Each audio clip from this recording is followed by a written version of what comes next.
Hello প্রিয় আপু ভাইয়েরা, সবাইকে জানাই আসসালামু আলাইকুম।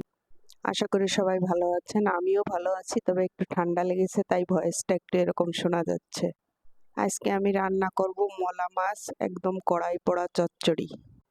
তো বলেন তো, এরকম কড়াই পোড়া চচ্চড়ি খেতে কে কে ভালোবাসেন? চচ্চড়িটা একদম পোড়া পোড়া হবে, খেতে খুব মজা, তাই না? তার জন্য প্রথমে পেঁয়াজ, মরিচ আর সামান্য একটু রসুন আর ধনিয়া গুঁড়া দিয়ে হলুদ, লবণ, মরিচ দিয়ে খুব সুন্দর করে হাতে মাখিয়ে নিলাম। আজকে চচ্চড়িটা আমি একটু অন্যরকম ভাবে করব।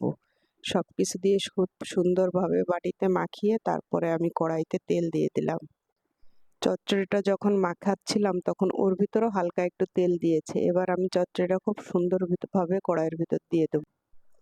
খুব সুন্দরভাবে দেওয়ার পর সামান্য একটুখানি ওই বাটিটা ধুয়ে একটুখানি পানি দিলাম, আর কোনো পানি দিব না।